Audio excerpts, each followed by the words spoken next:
Guys, if gusto nyo ng helmet na clean yung looks, comfortable gamitin, sulit for everyday ride because of the price, check this out.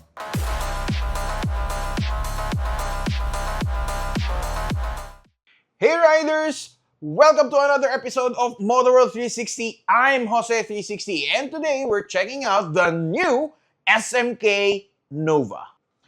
First thing na mapapansin mo with the new SMK Nova is the form. Medyo sporty yung look, very modern ang datingan ng design. Kasi mapapansin mo, matulis yung shape, aerodynamic yung shell. So, slick siya tignan. Tapos, lightweight din. Kaya comfortable kahit long rides or daily commute. And dun sa pagiging sporty na look niya, commonly kasi now yung mga latest models or versions ng helmets, nilalagyan nila ng spoiler. Palaki ng palaki yung spoiler. Usually, nagiging problem naman doon pag may OBR ka, natutusok yung nasa likod. But, si SMK Nova, na-achieve niya yung ganong sleek and modern na form without compromising yung tusok-tusok kay OBR.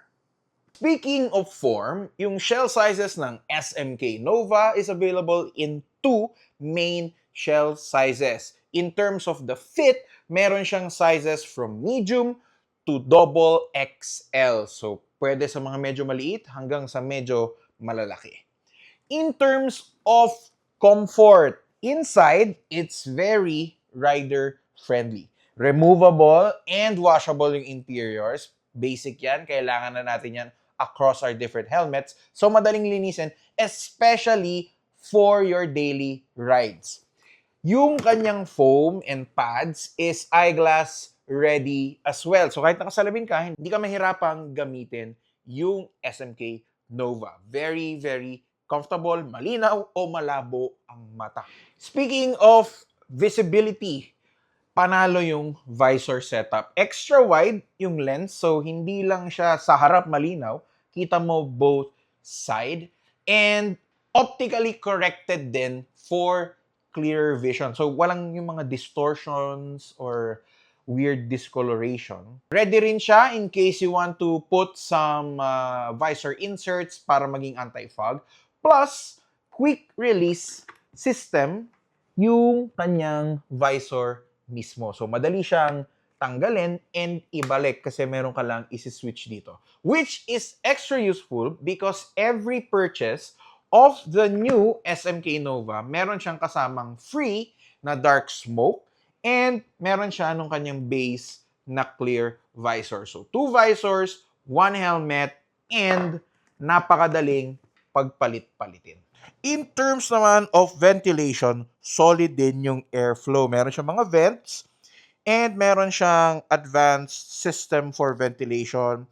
Not only ventilation, wind protection, and even nose deflector para less init and less fogging habang nagra-ride. And of course, last but not the least, in terms of safety, for protection, equipped si SMK Nova with multi-density EPS liner designed for better impact absorption while keeping the helmet very comfortable. And although safety is certified as ECE 2206. In terms of colors, available siya in shark blue, nardo gray, matte black, white, and black. The new SMK Nova starts at $3,790 and at that price, meron kang kasamang clear and dark smoke visor.